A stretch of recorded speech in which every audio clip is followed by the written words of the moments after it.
Kelly, a mother of two, was stabbed to death 17 times in her home in Westland. Her estranged husband, Jimmy Lee Brown, turned himself into police later that day. Wayne County Prosecutor's Office charged him with first-degree murder. The loss so devastating, Kelly's own mother died January of this year, just days after the anniversary of Kelly's death.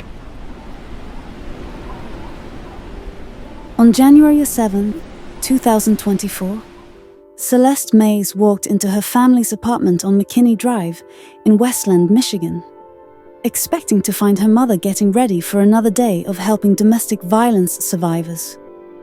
Instead, she found Kelly Maize dead on her bedroom floor, stabbed 17 times by the man who promised to love and protect her. This is the story of how a woman who dedicated her entire life to saving others from abusive relationships became trapped in the very cycle she fought against every single day.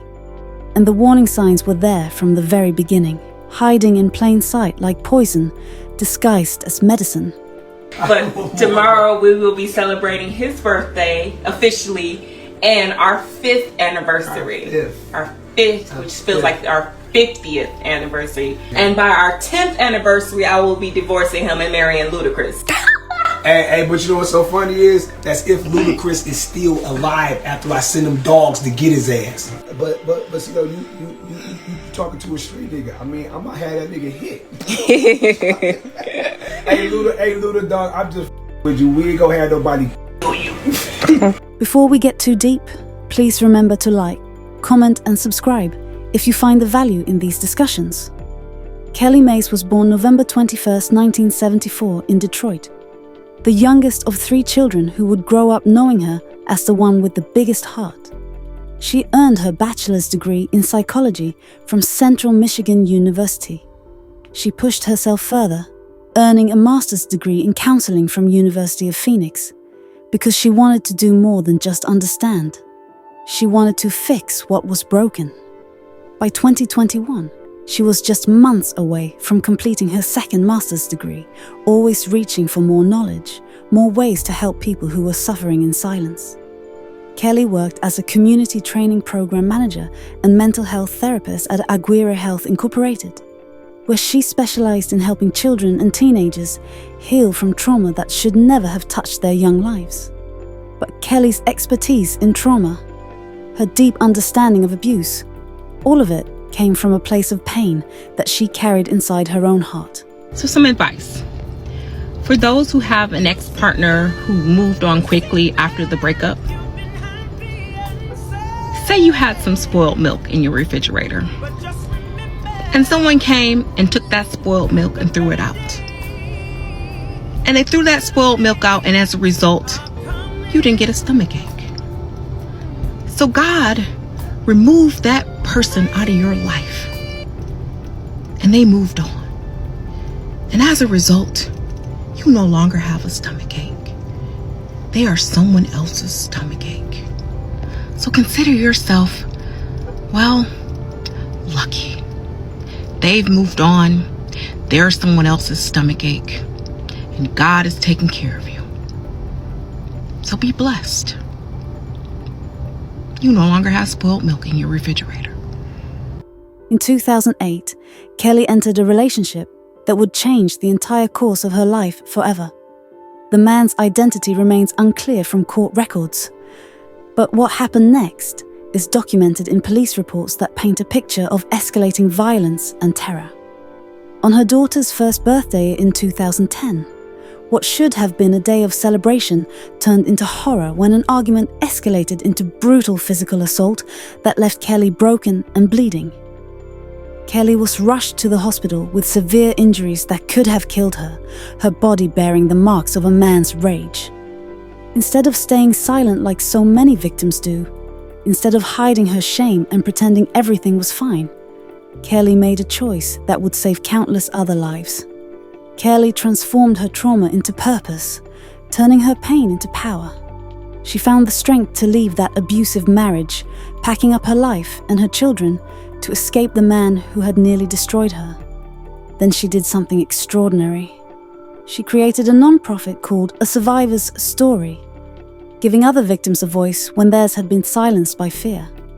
Kelly became a motivational speaker who wasn't afraid to tell the truth, appearing on news channels and podcasts across the country, sharing her story in raw, honest detail to help others escape what she had endured behind closed doors. We thank you both for joining us. I want to begin with you, Kelly, to tell us a little bit about, I know it probably takes you back to some dark times, but if you could just share with us a little bit about your story. Okay, so I was in a relationship with my youngest child's father, and the culmination of the relationship, on her first birthday, I was assaulted and hospitalized from the assault. What was the turning point for you, the catalyst to get out finally?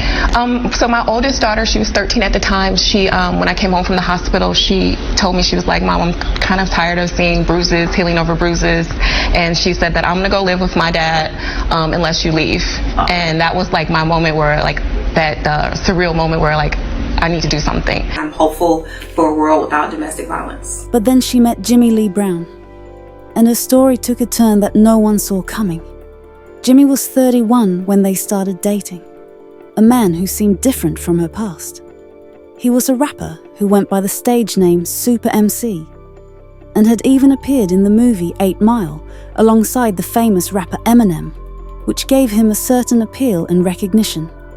Kelly was drawn to his humor and charisma, the way he could make her laugh after years of pain. So he says he doesn't need sunscreen because he got all this beautiful, sexy chocolate melanin. I am sunscreen. He is sunscreen. What did you say? What? My skin is sensitive because it's dipped in what? Native blood. Native blood. And kissed with eagle feathers. Native blood kissed with eagle feathers, and that's all kinds of racist right there. Prejudice. No, it ain't. That is kind of prejudice. Well, how's that racist? Because I'm AFRICA, Angola, Soweto, Zimbabwe, Tanzania, Zambia, Mozambique, and Botswana. So let us speak about the motherland. That's me. You still need something to protect your skin when you're out in the sun. God gave me all I need for my skin to be protected. Yes, God made sunscreen. It precisely. God made military. So I'm trying to explain to my loving husband, not because I'm light skinned has nothing to do with me using sunscreen. No, it has nothing to do. And I'm not light skinned. I'm dark like him, I think. On the inside, I mean, maybe on the inside. Maybe your mental perception of who you are. Are you looking up? What do you look at when you're looking at the sun? I mean, I look at you when I look at the sun. You are my son. She trying to win. She trying to win so bad. If I wanted to win, I'd show you my boobs. I'd win. In her social media posts from that time, you can see genuine happiness radiating from her face, real smiles that hadn't been there in years. Jimmy stepped into a father role for her daughters, attending their birthday parties, proms, and graduations with the dedication of a man who truly cared. He even appeared at Kelly's advocacy events, standing proudly beside her as she spoke about survival and empowerment, looking like the supportive partner every abuse survivor dreams of finding. What Kelly didn't know, or chose to ignore because love made her blind, was Jimmy's dark criminal history that should have sent her running.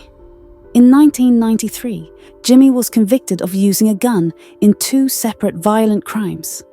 Assault that could have caused serious injury to another human being, an armed robbery where he threatened someone's life for money.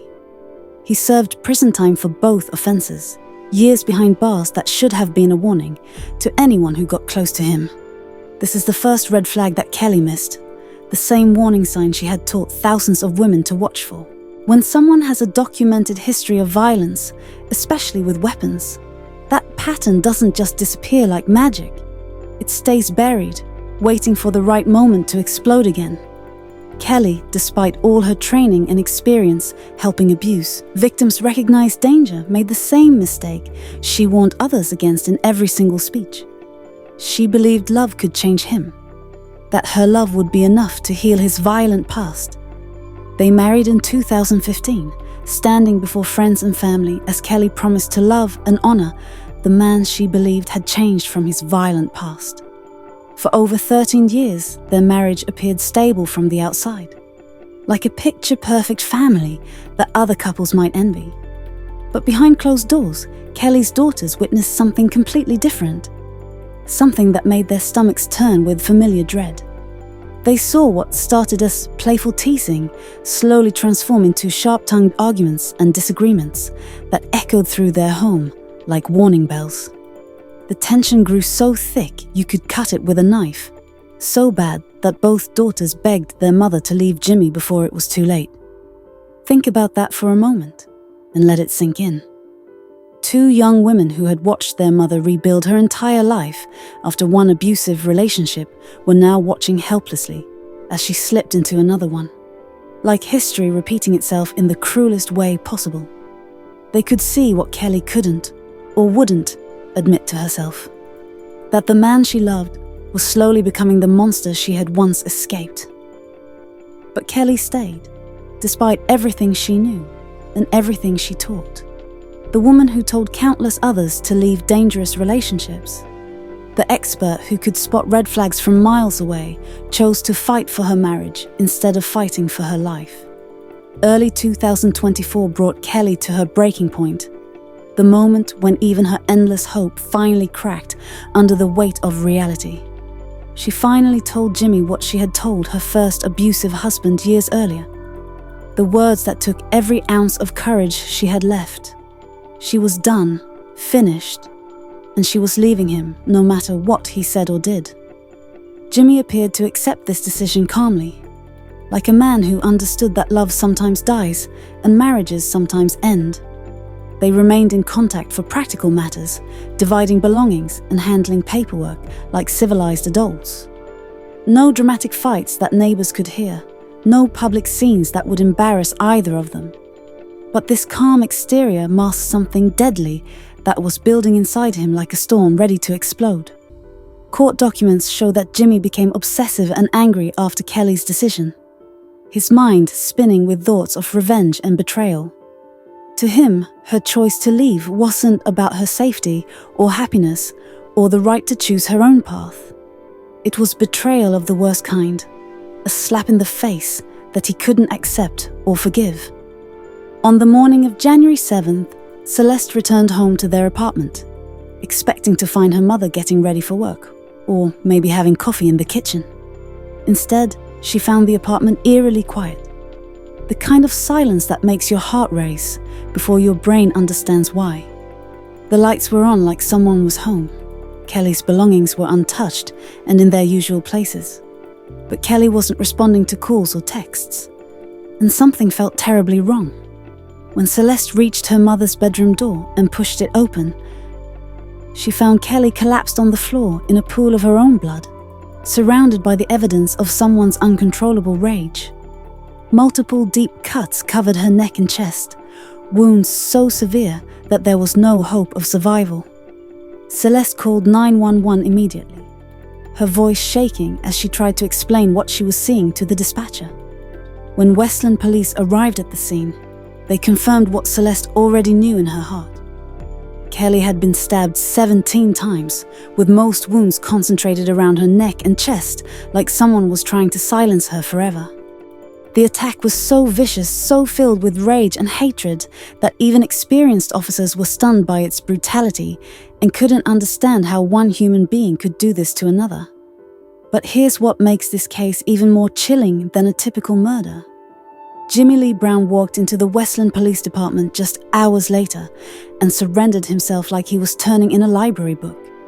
No high-speed chase through the streets, no denial or claims of innocence, no attempt to hide or flee to another state. He simply walked through the doors of the police station and turned himself in, as if killing Kelly had been just another task on his daily to-do list. On January 8, 2024, the Wayne County Prosecutor's Office charged Jimmy with first-degree murder. The news spread quickly because Kelly was well known in the domestic violence advocacy community. We're learning more tonight about an important voice for domestic violence victims that has been silenced. Yeah, Kelly Maize was a well-known survivor of domestic violence who found her voice helping others suffering through abusive relationships at home. The man accused of killing her is Jimmy Lee Brown. Now, he's a rap artist known as Supa Emcee, who appeared in the movie 8 Mile. Instead of fighting the charges, Jimmy entered a guilty plea to second-degree murder. During his court hearing, he expressed remorse for killing Kelly. I don't care what argument or disagreement occurred that day. There's no argument or disagreement you should state that justified these acts. On March 10th, 2025, Jimmy was sentenced to 18 to 40 years in prison. He must serve at least 18 years before becoming eligible for parole. Kelly's sister Stacy, who called her Twin B, spoke at vigils held in Kelly's honor. I always received an ecstatic happy birthday Twin A from her, and I would reply, happy birthday Twin B. Other figure, anytime you did something, it was like, you can't do that, it was like, do better, she was always that motivator. We want to promise, to Kelly's memory is to continue the mission and continue to help awareness for domestic violence and people to continue to know that there's help. Kelly was laid to rest on January 20th, 2024 in Detroit, where she was born and raised. Kelly Maize knew exactly what domestic violence looked like. She had lived through it, studied it professionally, and helped hundreds of others escape it. Yet she still found herself trapped in the same cycle. This isn't because Kelly was naive or weak. This is because abusers are skilled manipulators. They know how to identify women who have been previously victimized. They know how to present themselves as saviors and protectors. They know how to make their victims believe this time will be different. Jimmy waited 13 years before his mask slipped completely. He played the role of loving stepfather and supportive husband for over a decade. He appeared at Kelly's advocacy events, probably listening to her speak about the warning signs of abuse while planning his own manipulation tactics. The most dangerous time for an abuse victim is when they try to leave. Statistics show that 75% of domestic violence homicides occur when the victim is attempting to leave or has recently left their abuser. Kelly knew this statistic. She taught this statistic, but knowing it couldn't protect her from living it. Kelly's daughters now live with the trauma of losing their mother to the very violence she fought against. Celeste will never forget finding Kelly's body. Both girls must live with the knowledge that they saw the danger their mother couldn't or wouldn't acknowledge. This case forces us to confront uncomfortable truths about domestic violence. It can happen to anyone. Education, professional training, and previous experience don't make someone immune. The cycle of abuse is powerful, and breaking free requires more than just knowledge. It requires a support system willing to intervene when the victim can't see clearly. Kelly Maize saved countless lives through her advocacy work. Her death serves as a tragic reminder that even the strongest among us can fall victim to the very monsters we fight against. The best way to honor her memory is to recognize that domestic violence doesn't discriminate, and that everyone deserves support when trying to escape dangerous relationships. If Kelly's story teaches us anything, it's that love should never require you to ignore your safety, your children's concerns, or your own instincts. Real love doesn't come with criminal backgrounds, escalating arguments, or the need to be fixed by your devotion. Kelly deserved better. Every victim deserves better. And recognizing the signs Kelly missed might just save the next person from sharing her fate. I hope this story helps you recognize warning signs and encourage you to seek help or offer support before it's too late. I'll see you in the next episode of Crime of Passion. Thank you for watching. Hey everybody. I look a whole hot mess, so y'all excuse me how I look right now. But shh. So, for those who don't know, tomorrow is anniversary number 5 for me and my husband, and it also is his birthday, so he'll be celebrating birthday. And the last couple weeks have been really rough from him since he's been in a car accident, and then he just got home yesterday from rehab. So anyway, tomorrow's birthday anniversary, so I cooked dinner. Excuse my messy kitchen. So I cooked him some dinner. We got some macaroni and cheese, a salad, and I roasted a chicken. Yum, yum, yum. But we also I'm gonna surprise him real quick. The little birthday song. So that's where you guys come in. Jazz. That's my stepson who's looking at me crazy. Jazz, get over here.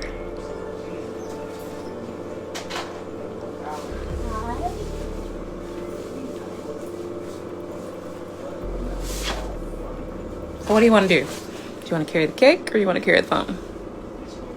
I'll carry the phone. Here. All right. So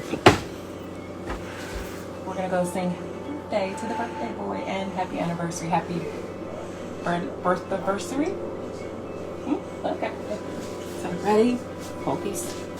Anniversary. Anniversary. Ready? Let's go. Happy Birthday to you. Happy birthday to you. Happy birthday, anniversary. Birthday. Happy birthday to you. Thank you. Oh man, this is great. Hey man, I've turned into a geezer today, and well, tomorrow technically. Yeah, tomorrow technically, but yeah, I'm gonna make these wishes real quick, and there's 3 of them. That's love y'all too, cause yes, love y'all to death. Peace. Oh man, listen, mind, body, and soul. I'm here. Yay! Love you too. Ready to eat? Yeah, I'm ready to eat. All right. Thank you guys for singing happy birthday-versary. Birthday-versary. It's your birthday-versary. Excuse the messy house. I didn't clean up today. But tomorrow officially is, I won't say how old he's turning because he don't like me to say how old he's turning. I'm immortal. But tomorrow we will be celebrating his birthday officially and our 5th anniversary. Our 5th, which feels like our 50th anniversary. Yeah, hey man, but you know what though? We done went through it and we still here. So yes, you know what I'm saying? And by our 10th anniversary, I will be divorcing him and marrying Ludacris. Hey, but you know what's so funny is that's if Ludacris is still alive after I send them dogs to get his ass. Shut up. All right, so let me go and get dinner for my hobbled husband. Hey, I ain't hobbled. I'm alive, dog. What you talking about? I'm immortal. If I was hobbled, then you would have fractions of me. But I can't get what I really want for my anniversary. Maybe you can. I don't see how I am going to be able to do that. Hey, look, I do remember some things, okay? Yeah, you tell me how what the present I really want. You tell me how I'm going to be able to get that. What we're gonna do is we're gonna send somebody to the mall and get it for you. That ain't what I'm talking about. Oh, okay, well you know what? The plumbing still works, so you know, you might hurt me. Why? Don't hurt me. I love you, baby. Love you too. All right. Love you too. And I thank you for everything, because you know what? I mean, everything that I went through, you know what I'm saying? You was there, you know what I'm saying? That's going to make it even better, you know, at 10-year mark when I divorce you and marry Ludacris. But see, though, you talking to a street nigga. I mean, I might have that nigga hit. Hey, Luda, dog, I'm just with you. We ain't gonna have nobody kill you. You say you gonna marry Jill Scott, so I know. Why I can't have a backup? Because that's not fair. Because it's my birthday. All right, say goodbye. Goodbye, y'all. I mean, not goodbye. See y'all later. You know what I'm saying? And look, hey man, this is okay. Check it out. I just dropped like about. Are you really about to do a plug? Yes. This is your birthday anniversary. That's what I'm saying. And you want some gifts, right? So this is how it go. Listen, I just dropped a couple of projects, man. Listen, man, do your boy a favor and show your boy a love. I survived. I'm here to perform this shit later for y'all when I get better.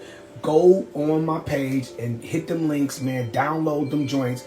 Purchase those projects. Those are my living projects. I am alive to give y'all this good music, man. And what's so crazy is, if you listen to the rap sheets, I be predicting so much stuff that be happening and all that and stuff. It's like crazy. So how did it go from this to you talking about music? You're supposed to be talking about this. Because I'm an artist. It's a good cake. And this living artist is gonna eat this living cake. That's not a transition, though. No, but it is. Okay. Show your boy some love. Support the Crossroads Project. Hard to Dance. Time featuring Annette Lachey. Support the food. Food. Comida. You need to eat. Oh yeah, support the culture. I'm gonna eat that. You ain't even where the food at. This is cake. I know, but you wrap it up. Oh, okay. Support the Mercy Beyond Dreaming project with me and Squad Records. That's out right now. Support the Red Dead Wilderness project, Titan Records. You already know the stamp. And like I said, okay. Get it, man. The culture is out too. Me and my dog DJ AMF. And you thought because I banged my head I would have forgot that shit, but this brain is hard as hell. So is the skull. Thank you very much, y'all. Peace. Only he would turn a happy birthday song into a full ass plug. But thank you guys for singing happy birthday to my baby. And the happy anniversaries officially is tomorrow, anniversary birthday. So love you guys. Bye-bye. Taryn and I spoke with the dad, Ralph Maize, and he says, it's been a long and just difficult year for the family. He says he misses his daughter, often thinks of her, and he says that if it can happen to her, it can happen to anyone. She lived to help people. Like I said, she was a minister. She was a psychologist. Her life was around her children and her family. And she did try to do good in the community. Not a day goes by where Ralph Maize isn't thinking about his daughter, Kellyanne Maize, a beloved poet in Metro Detroit and an advocate for survivors of domestic violence. She was always a listening ear for anybody that had problems. And a lot of people I know at her funeral, it was people coming to me saying, your daughter saved my life. The loss so devastating, Kelly's own mother died January of this year, just days after the anniversary of Kelly's death. It just overwhelmed her. That was her rock, that they were really, really close. And they did everything together. Friday, Brown entered a guilty plea on a second-degree murder charge. They're looking at 18 to 40 years behind bars, Maize says. Maize didn't attend the hearing, but Kelly's twin sister did. And I asked her, how did she feel? And she said if she was okay with it, and so if she's okay with it, I'm okay with it. Personally, I wish they gave him life. Because now he has to live his life without Kelly. He hopes others experiencing domestic violence will learn from her tragedy and talk to someone. Let somebody know. I never knew she was having a problem. He came to this house here. I didn't know that, I didn't know they was having issues, so I would have never let him in. Not talking, he says, could be a matter of life or death. If I had to do it again, my daughter would still be alive. Maybe, yeah. That was my baby. I remember when she was born.